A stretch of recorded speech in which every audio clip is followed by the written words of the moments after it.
যদি ধনী হতে চান তাহলে অবশ্যই এটা দেখুন। বন্ধুরা, কে ধনী আর কে গরিব এটা কি আমাদের ভাগ্য নির্ধারণ করে?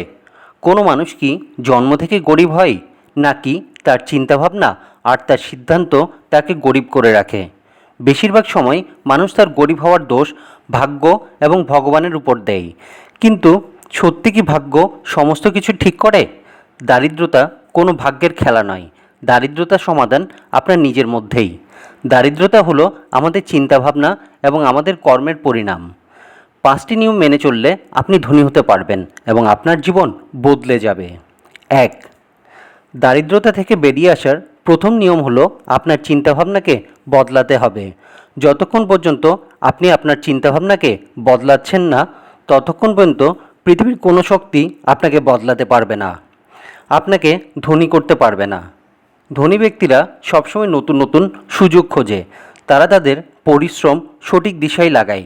আর তারা কখনো এটা মানে না তাদের ভাগ্য খারাপ। তারা সবসময় এটাই ভাবে তাদের ভাগ্য তাদের নিজেদেরকেই তৈরি করে নিতে হবে।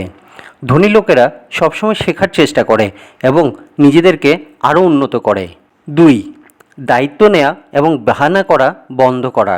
গরিব ব্যক্তিরা সবসময় অন্যের দোষ দিয়ে থাকে, সরকারকে, সমাজকে, নিজের ভাগ্যকে। কিন্তু ধনী ব্যক্তি নিজের দায়িত্ব নিজেই নেয়। আপনাকে সবসময় বিকল্প ব্যবস্থা করতে হবে। ধনীরা সবসময় নিজেকে পরিবর্তনের চেষ্টা করে, প্রবলেম দেখলে সেখানে সলিউশন খোঁজার চেষ্টা করে। 3.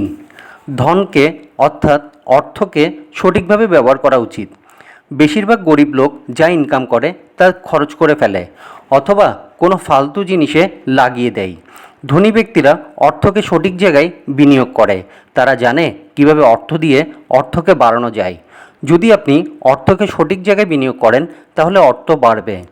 আপনাকে পরিশ্রমের সাথে সাথে নিজের বুদ্ধিও খাটাতে হবে। 4. নতুন নতুন জিনিস শেখা। ধনীরা সবসময় নতুন নতুন জিনিস শেখে আর সেটা প্রয়োগ করে। যেমন একজন লেবার যদি সারা জীবন লেবার থাকে আর নতুন কিছু না শেখে, তাহলে সে সারা জীবন লেবারই থেকে যাবে। কিন্তু যদি সে নতুন কিছু শেখে তাহলে তার ইনকাম অনেকটা বেড়ে যাবে। 5. ধৈর্য এবং অনুশাসন খুব দরকার। ধনী হওয়ার জন্য ধৈর্য এবং অনুশাসন খুব দরকার। সফলতা কখনোই একদিনে পাওয়া যায় না। নিরন্তর চেষ্টার ফলে সফলতা পাওয়া যায়। নিজের লক্ষ্য থেকে কখনোই বিভ্রান্ত হবেন না। বন্ধুরা, এই ভিডিও দেখে যদি আপনাদের একটু উপকার হয়ে থাকে তাহলে অবশ্যই লাইক আর শেয়ার করবেন, আর অবশ্যই সাবস্ক্রাইব করে পাশে থাকবেন, যাতে পরবর্তী যে কোনো ভিডিও আপলোড করলেই নোটিফিকেশান চলে যায় আপনাদের কাছে। সবাই ভালো থাকবেন, সুস্থ থাকবেন। ধন্যবাদ।